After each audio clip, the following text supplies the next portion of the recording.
Recorrido histórico por la Candelaria. Este recorrido, que dura aproximadamente 3 horas y cuenta con una amplia explicación de los sitios más importantes históricamente donde se forjó nuestra independencia y algunos de los hechos más importantes de nuestra historia, se inicia en el Museo de la Policía Nacional, que se encuentra ubicado en la calle Novena, número 927. Fundado el 23 de junio de 1959 mediante la resolución número 02806, comenzó a funcionar en 1973 y se trasladó al antiguo Palacio de la Policía en 1984. La finalidad del museo es reseñar de forma ordenada varios aspectos de la vida institucional, de manera que constituya un modo educativo y una expresión auténtica de la cultura profesional policial. En la sala número 1 se exponen testimonios del origen de la autoridad de la época precolombina. En la sala número 2 se encuentran muestras de la evolución histórica de la policía colombiana. El museo también cuenta con una colección de fotografías, de uniformes policiales y con la Biblioteca Centenario Policía Nacional. Con una fachada impecable y sobria en la que custodian sus puertas dos guerreros semidesnudos que descansan sentados en un portal adornado por el escudo nacional de la República de Colombia. El edificio del museo cuenta con 3 pisos, 3 patios, terraza y sótano. Entre sus principales exposiciones destaca un vistoso diorama que explica en 4 pasos la historia de la Policía Nacional en Colombia, pasando por sus diferentes etapas, desde la época precolombina, pasando por la conquista, la colonia y el periodo republicano y actualmente.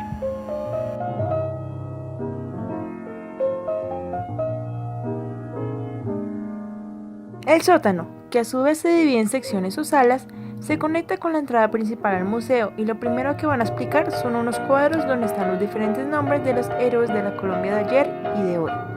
Al entrar más adentro, se encontrarán con una Harley Davidson, modelo 1990, incautada a uno de los hombres de confianza de Pablo Escobar, la cual contiene piezas de oro.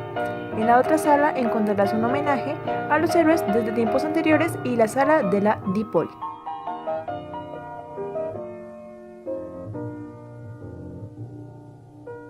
El piso 1. En uno de sus patios encontrarás una motocicleta policial pesada alemana Sundax 750, modelo 1941, incautada en el 2010. Lo que más me gustó de este piso fue el diorama, ya que cuenta con los inicios de la policía hasta el día de hoy.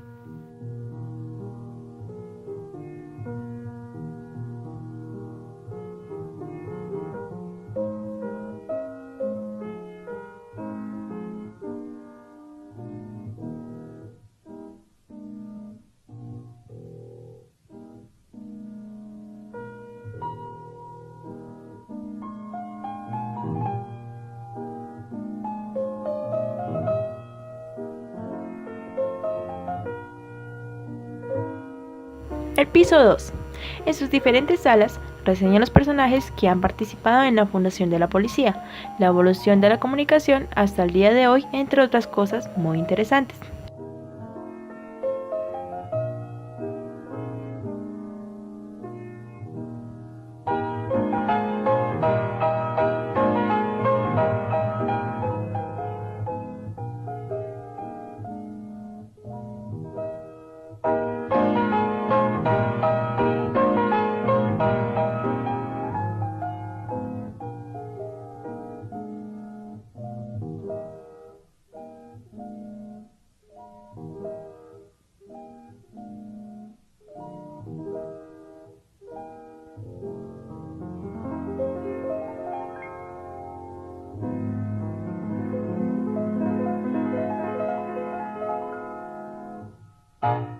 El piso número 3.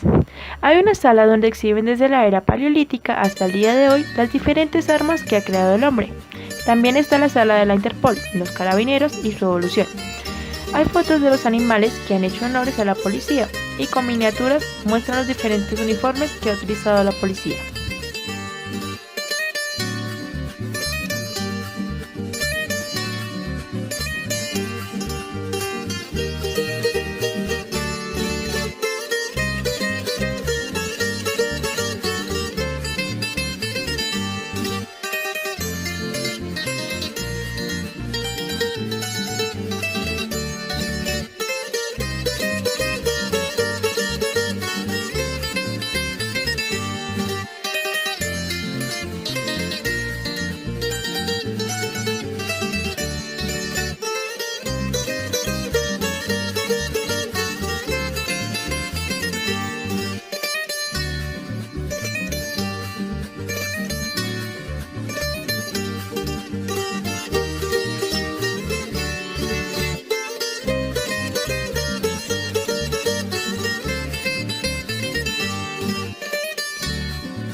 Y por último, pero no menos importante, está el piso 4.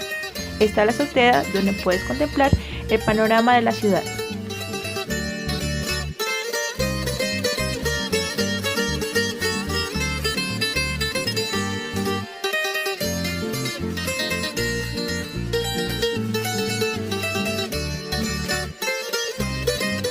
Iglesia Museo de Santa Clara.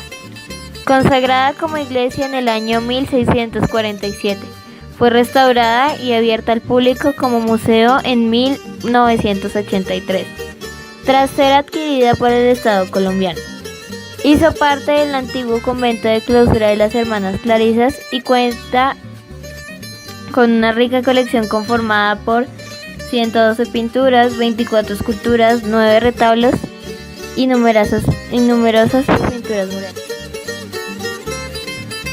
En su mayoría, estas piezas constituyen símbolos concretos de la piedad de la sociedad de los siglos XVII y XVIII.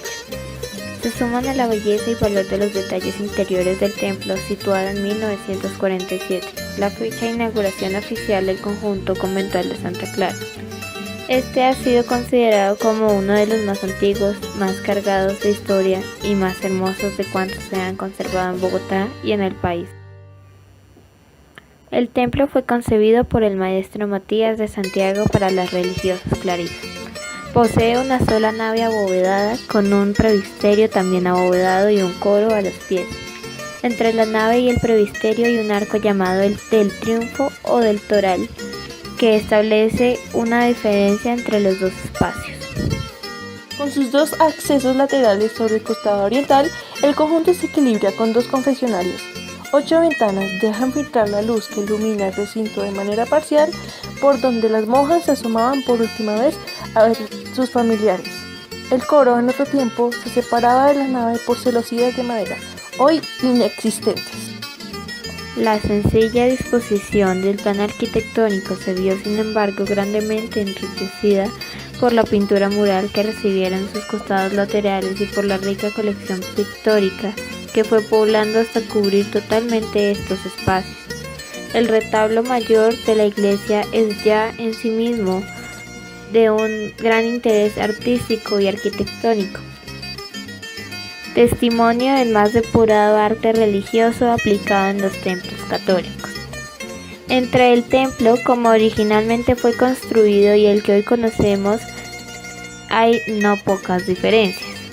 Se ha establecido, por ejemplo, que desde el año en que se dio por concluida la obra hacia adelante y en un periodo cercano a los 150 años, el conjunto fue transformándose paulatinamente, adquiriendo la forma que en su interior hoy conocemos. Quedan, no obstante, muchas cosas en su lugar de origen, como el hermoso retablo de San Martín repartiendo su capa con un pobre lienzo atribuido a Gaspar de Figueroa, los 103 cuadros, muchos de ellos firmados por Gaspar y Baltasar de Figueroa y Gregorio Vázquez de Arce y Ceballos. Las imágenes en relieve, que son 24 tallas en madera estofada con figuras policromas y ensambladas, la riqueza general del templo, que en su interior crea tan espléndido conjunto. Proveniente de los siglos XVII y XVIII, es hoy en la ciudad uno de los rincones más apreciados como legado de una época histórica aquí referida a su expresión más acertada, el arte devocional religioso. Enfrente tenemos el primer observatorio astronómico de Bogotá, José Celestino Mutis. En la calle Octava con carrera Octava queda el Observatorio Astronómico de Bogotá, el primero erigido en América. Fue José Celestino Mutis quien le pidió al entonces rey Carlos III que incluyeran las tareas astronómicas en el marco de la expedición botánica. Después de varios años, el rey aceptó la propuesta de Mutis. Pero las labores astronómicas necesitaban un edificio adecuado. Fue así como, con la anuencia del virrey Mendinueta, en 1802 se empezó a edificar un observatorio en el patio de la Casa de la Botánica. La construcción, que estuvo a cargo de Fray Domingo de Petres, el mismo que construyó la catedral y la iglesia de Santo Domingo, duró 15 meses. El 20 de agosto de 1803, Santa Fe tenía observatorio. Fray Domingo de Petres se inspiró en la primera construcción del observatorio de Greenwich y en una de las torres externas del primer observatorio de París, para realizar el de Bogotá. Al observar una imagen del observatorio de París, se observa claramente que cualquiera de sus extremos es prácticamente igual al observatorio de Bogotá. A pesar de ser una obra modesta, el gran valor del observatorio radica en el que se refleja la presencia del pensamiento ilustrado en América y en la Nueva Granada.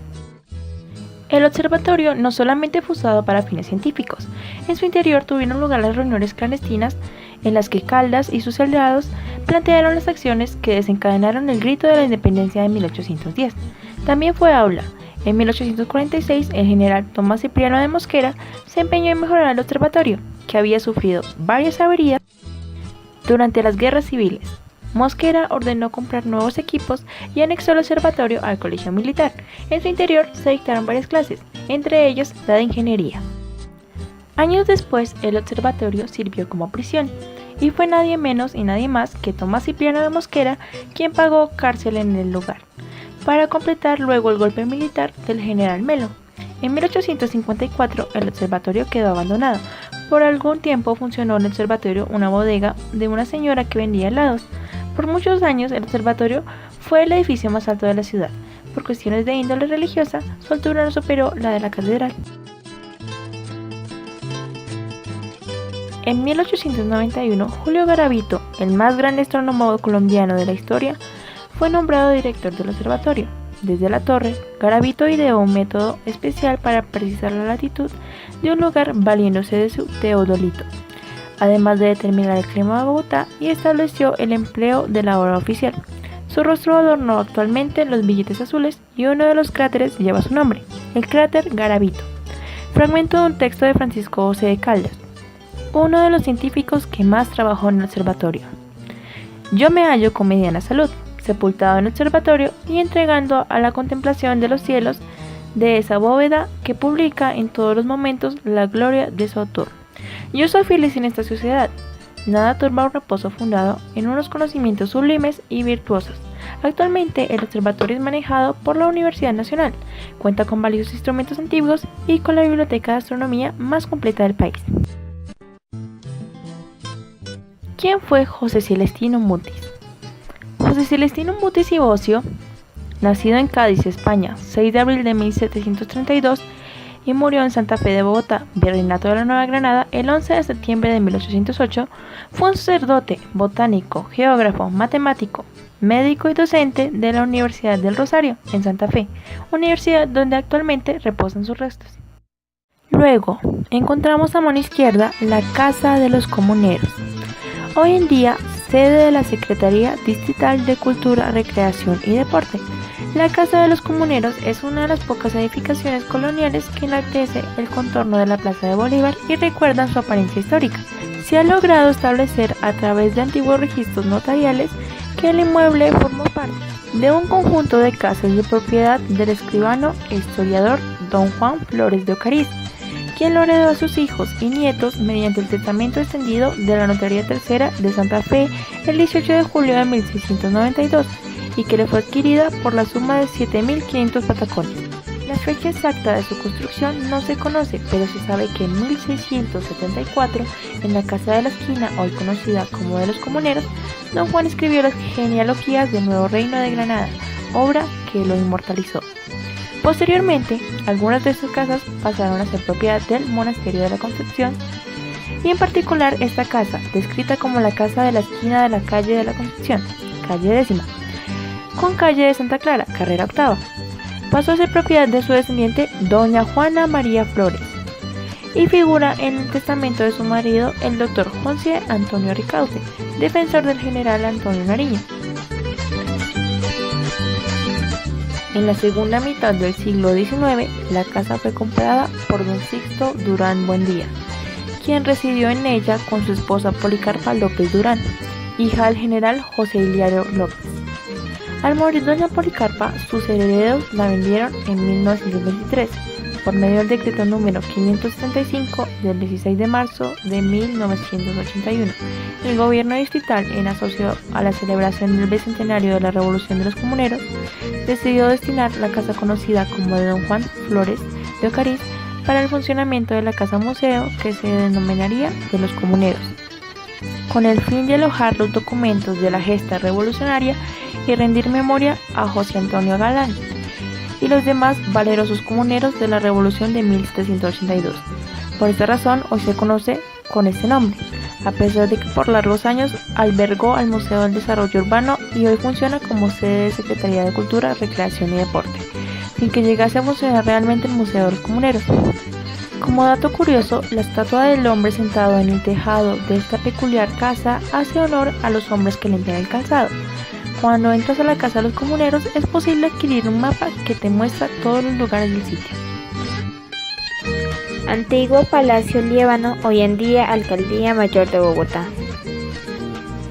El Palacio de la Alcaldía Mayor o edificio Líbano tuvo sus orígenes en 1843, cuando Juan Manuel Arrula emprendió. En el costado occidental de la Plaza Mayor, la construcción del edificio más grande que se había proyectado en Bogotá, de estilo francés, que fue inaugurado 5 años después. En 1848, en galerías del edificio funcionaron por el resto del siglo local de comercio, oficinas particulares y dependencias del gobierno municipal. En mayo de 1900, un incendio provocado por manos criminales devoró las galerías de extremo a extremo. En 1903, Nicolás Líbano celebró con la alcaldía un contrato para construir por su cuenta sobre las ruinas de las galerías un nuevo edificio, con diseño de Gastón Lerche y dirección de arquitecto Ricardo Lleras Cordasi, cuyas obras concluyeron en 1907. En 1960, el Palacio Líbano pasó a ser en su totalidad de propiedad del Distrito Capital. En este sitio, fundado por el Dr. Nicolás Pinzón, también inició labores de la Universidad Externado de Colombia en 15 de febrero de 1886.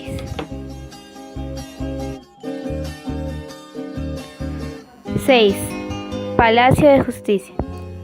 Luego, en la esquina norte del edificio Líbano, lugar por donde ingresan el 6 de noviembre de 1985 las guerrillas del M-19 al Palacio de Justicia y se lo toman a sangre y fuego, y cuya misión, según se dice, era quemar los expedientes para evitar la extradición de narcotraficantes de Pablo Escobar en el gobierno tirano y sangriento del conservador Belisario Betancourt.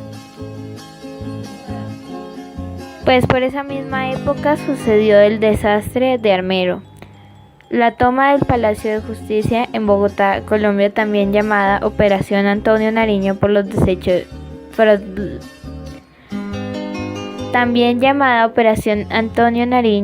Derechos del Hombre, fue un asalto perpetrado el miércoles 6 de noviembre de 1985.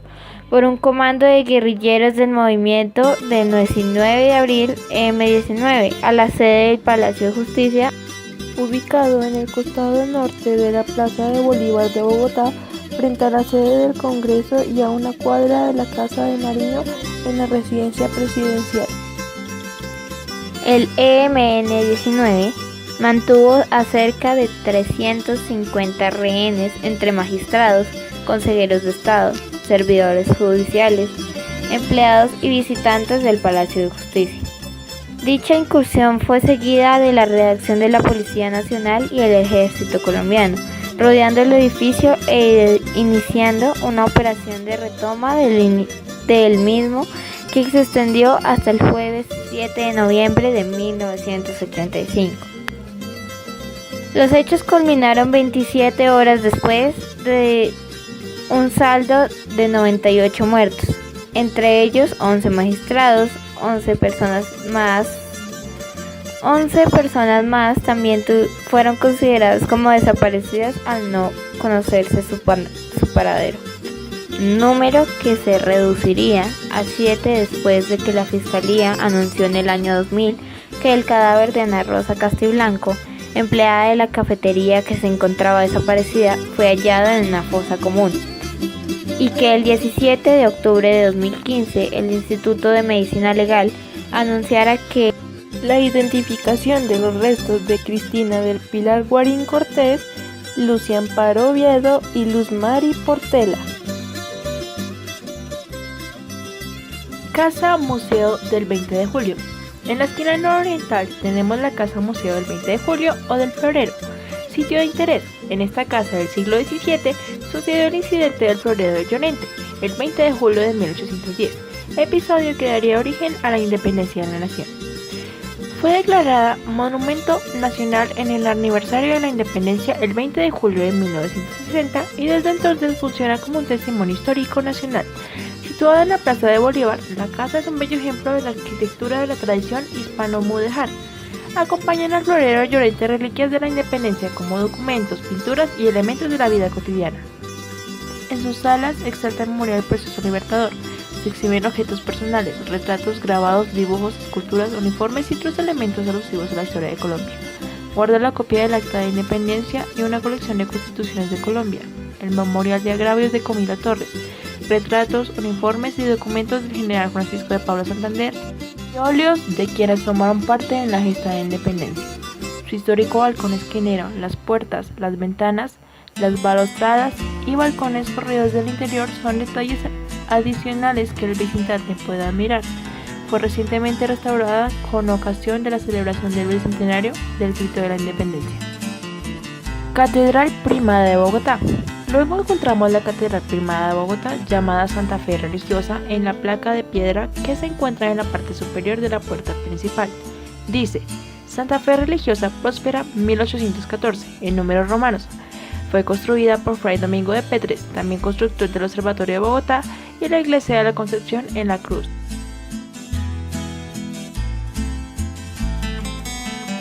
en la cual encontramos las estatuas de los reyes católicos de España. Las puertas pequeñas de los lados son las puertas falsas que en la época tenían rejas y eran los sitios de visita de los curas enclaustrados. También el reloj que tiene le fue mandado a hacer a un artesano nativo, quien no conocía los números romanos. Por eso es que el número 4 que se escribe IB lo escribió mal y por eso fue que se escribió como 4 palos.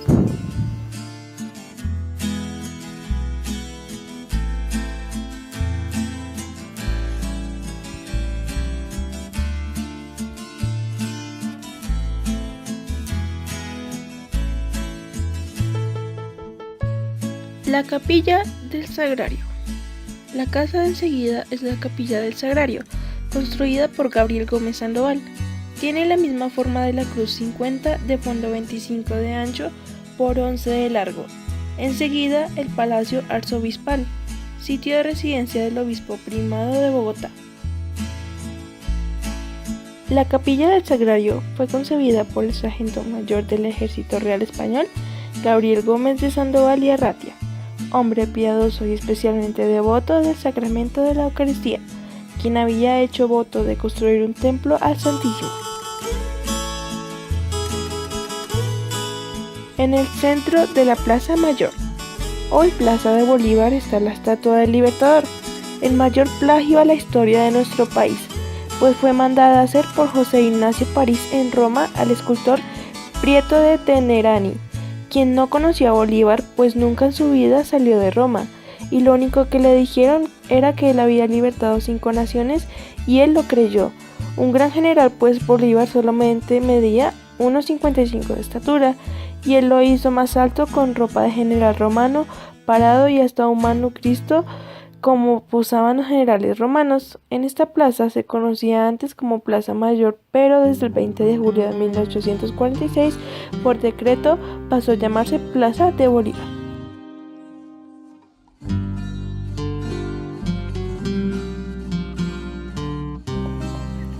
(12) Capitolio Nacional.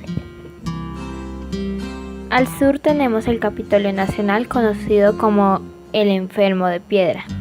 La construcción del Capitolio Nacional comenzó en 1847 por ley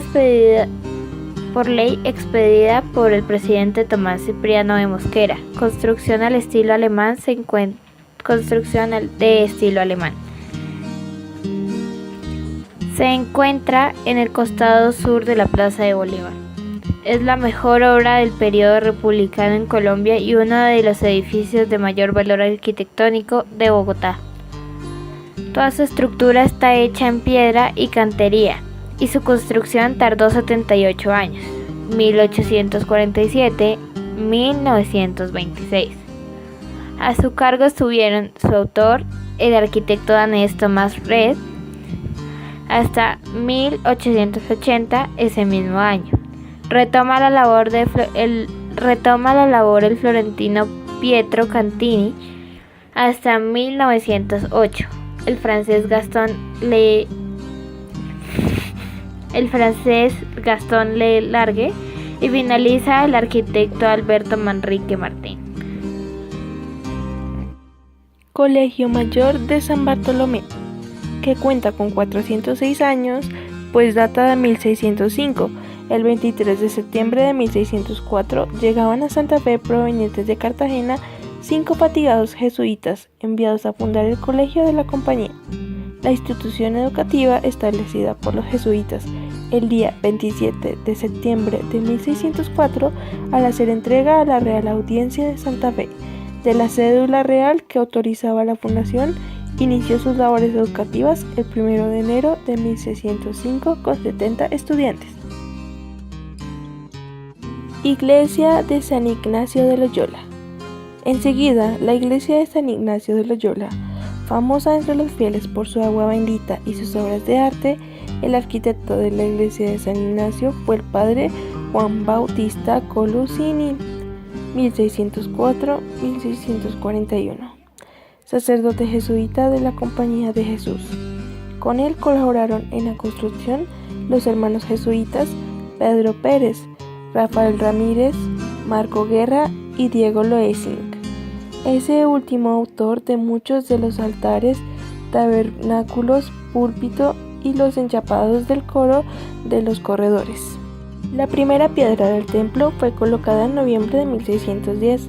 La dedicación del templo a San Ignacio de Loyola, fundador de la orden jesuita, se efectuó en 1635.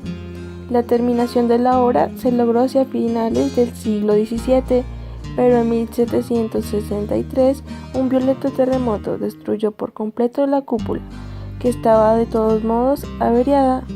La reconstrucción fue bastante demorada. Museo de Arte Colonial. La historia de la Casa de las Aulas recorre más de 400 años desde su construcción en 1604. Es uno de los edificios más importantes de la historia de Colombia y ha sido el lugar de germinación de gran parte de las instituciones culturales y educativas de la nación. Desde 1942 es sede del Museo Colonial, la Casa de las Aulas como se le llamó. La Casa de las Aulas fue la sede del Colegio Máximo de la Compañía de Jesús desde su construcción en 1604 hasta la expulsión de los jesuitas en 1767. El Museo Militar funciona en una amplia casa que marca dos épocas. La parte inferior, construida a finales del siglo XVIII, perteneció a la familia del héroe de nuestra independencia, el capitán Antonio Ricaurte, quien ofreció su vida en San Mateo. El sector principal de corte republicano, que fuera construido de 1911 a 1913, auspició la Escuela de Ingeniería y luego la de las Bellas Artes. En la década de los 40 funcionó la Oficina Nacional de Aprovisionamiento y Suministro del Estado y posteriormente la Unidad de la Policía Militar. El 6 de agosto de 1982, siendo presidente el Dr. Julio César Turbay Ayala y el ministro de Defensa General Luis Carlos Camacho, se inauguró el Museo de Armas, utilizando las muestras que se exhibían en la Escuela Militar de Cadetes. Posteriormente, toma el nombre de Museo Militar de Colombia. Se exhiben armas, uniformes,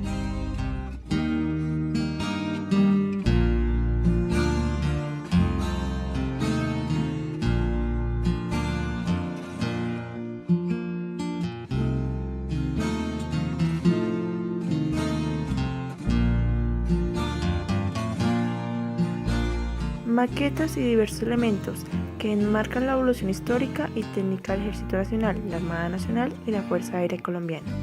Por el sistema de dioramas y audiovisuales se puede apreciar la batalla del Pantano de Vargas y la conquista del espacio desde la mitología hasta los modernos transbordadores.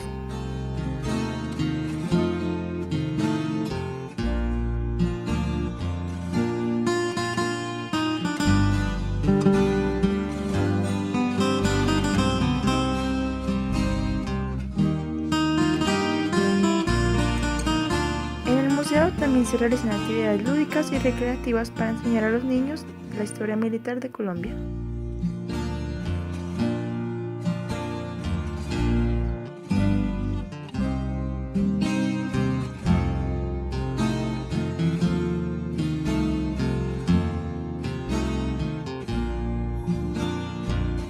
Entre otros muchos más lugares que puedes evidenciar.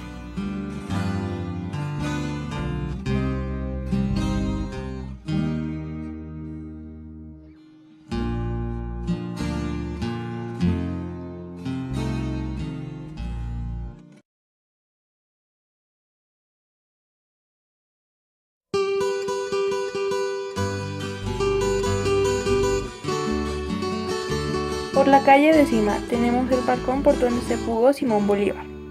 La fatídica noche del 25 de septiembre de 1828, para salvar su vida de los conspiradores que le querían matar, los conspiradores se reunieron en la casa de Luis Vargas Tejada. Estaba el jefe del Estado Mayor Ramón Guerra y el comandante de las baterías de artillería Rudecindo Silva, con varios oficiales y algunos estudiantes, los comandantes Caraújo, Jormet, Zulaybar y el teniente López fueron los encargados de atacar el palacio y matar a Bolívar a la medianoche, pero Bolívar, alertado por Manuelita Sáenz, que era su amante, logró fugarse por este balcón en pijama. La placa que está allí escrita en latín dice: Siste parumper spectator gradum si vacas miraturus vian solutis qua cese liberavit Pater Salvatorque Patriae Simón Bolívar y Nefanda Noche Septentrina 1828. Y traduce: detente, espectador, un momento y mira el lugar por donde se salvó el padre y libertador de la patria Simón Bolívar en la nefasta noche septentrina año 1828. Bolívar se afectó profundamente con los sucesos del 25 de septiembre y puede decirse que aun cuando escapó de milagro fue realmente asesinado, porque a partir de esa fecha su salud declinó muy rápidamente. Bolívar y Manuela se separan la mañana del 8 de mayo de 1830. Pocos días después, Bolívar emprende un viaje a Cartagena de Indias con el motivo de trasladarse a Europa para cuidar su quebrantada salud.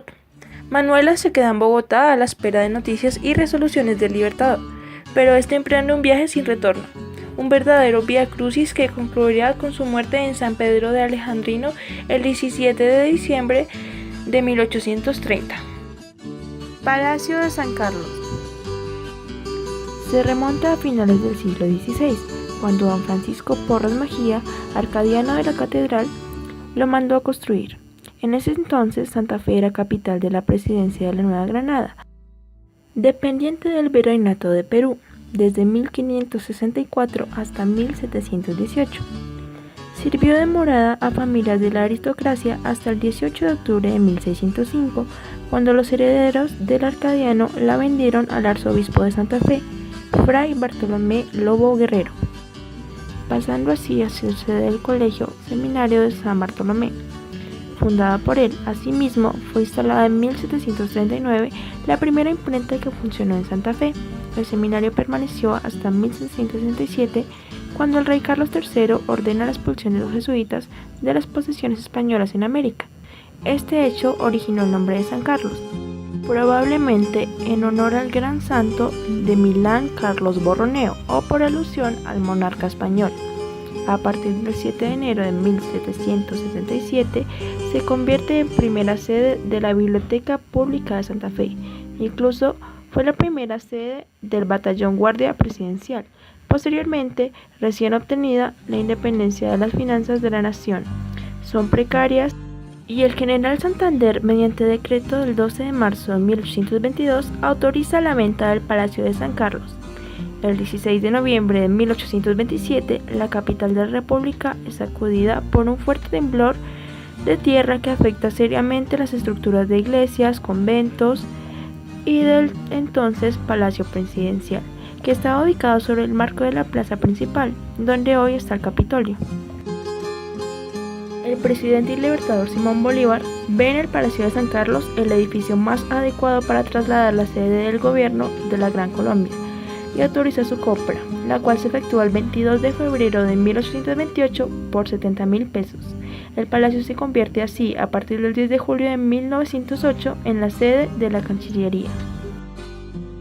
Enfrente tenemos el Teatro Colón, antiguo Teatro Maldonado.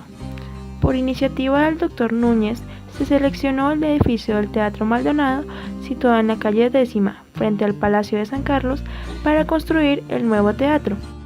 Ya la edificación había albergado la cultura. En sus primeras épocas, cuando se llamó Coliseo Ramírez, y luego cuando fue adquirido por don Bruno Maldonado, quien le dio su apellido como nombre, la nación adquirió los derechos del predio, expropiándolo la magistral obra artística plasmada dentro de la construcción. Fue casi terminada a mediados de 1892. Por entonces se decidió cambiar el nombre inicial del Teatro Nacional por el de Cristóbal Colón, y se dispuso mediante la Ley 25 del 6 de octubre de 1882, que la fecha de su inauguración sería el 12 de octubre del mismo año. Cuando el mundo celebraba los 400 años del descubrimiento de América, un programa de conciertos abrió la puerta grande de la cultura escénica del nuevo teatro de Cristóbal Colón, y en el estreno oficial se presentó la ópera Germani de Giuseppe Verdi, interpretada por la compañía Sali, del 26 de octubre de 1895. Casa del poeta de los niños Rafael Pombo, 1833. El 7 de noviembre nace en Bogotá José Rafael de Pombo y Rebolledo. Su abuelo, don Manuel de Pombo, abogado payanés, era contador de la Real Casa de la Moneda de Santa Fe, cuando en 1810 fue uno de los firmantes del Acta de la Independencia. Su padre, Lino de Pombo, había defendido a Cartagena del asedio de Morillo, donde fue tomado prisionero y enviado a España. Allí participó en el levantamiento de Riego. Luego fue secretario de la legación en Londres y regresó a Popayán, donde se casó, 1827, con Ana Rebolledo, descendiente de una también familia importante caucana. En 1833, el presidente Santander designó a don Lino de Pombo como secretario del Interior y de Relaciones Exteriores, y la familia se trasladó a Bogotá. Doña Ana María iba con 5 meses de embarazo de quien más, tarde sería de Rafael Pombo.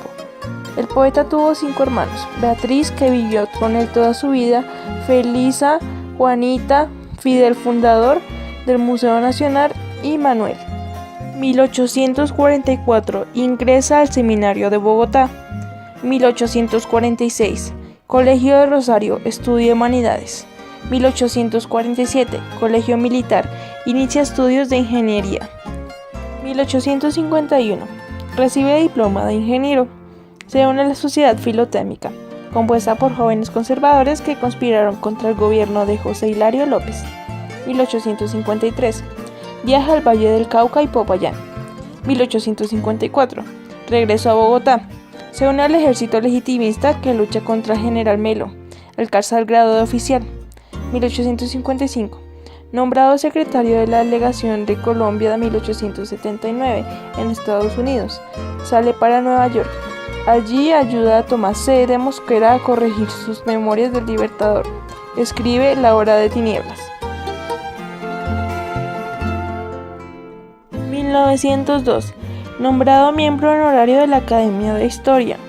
1905, el 20 de agosto es coronado en el Teatro Colón como mejor poeta de Colombia. El presidente Rafael Reyes ofreció la corona que honró al poeta.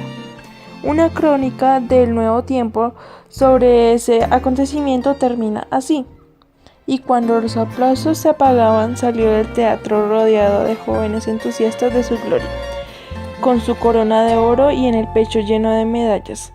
Y nuevamente empezó el desfile de coches para la casa del poeta, bajo balcones cubiertos de bellezas entre la noble hilera de la multitud entusiasmada, que toreaba a un vencedor del olvido y de la muerte, no con espada de guerrero, sino con la lira de cantos inmortales. En una carta a una amiga, Pombo escribe: estoy purgada de gloria, literalmente, pues mi casa se llenó de coronas con liras y hojas doradas, aunque rogué que no entraran las flores a mi casa, pues su aroma podía ser mortal para mi hermana y para mí. Mi decadencia física es alarmante. 1906.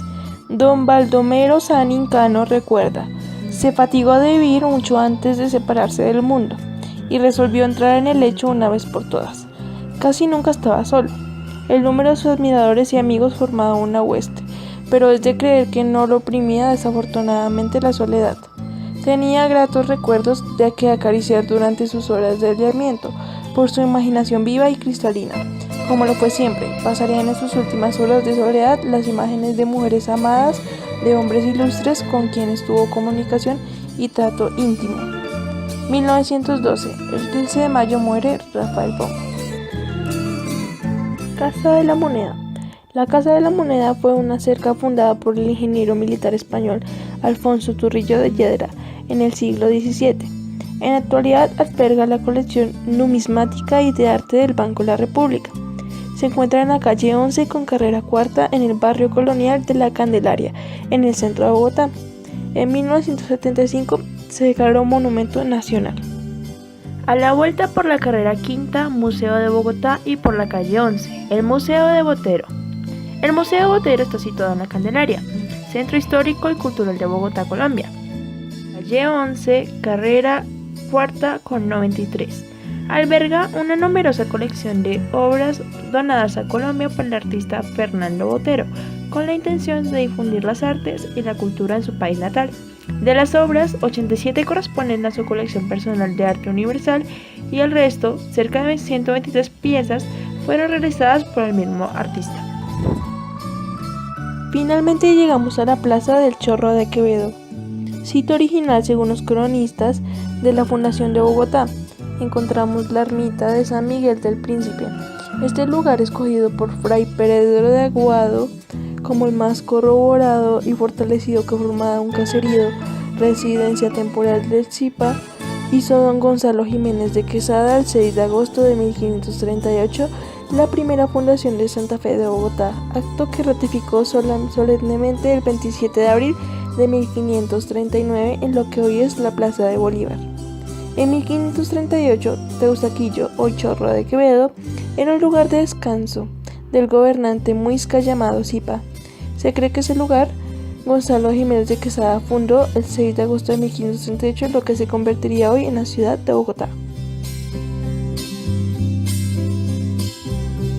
El recorrido termina con el relato histórico de los personajes de la Bogotá antigua: la loca Margarita, el negro Chivas, Pomponio, el conde Cuchecute y el bobo del tranvía, además de un manuscrito de leyendas de los fantasmas de la Candelaria.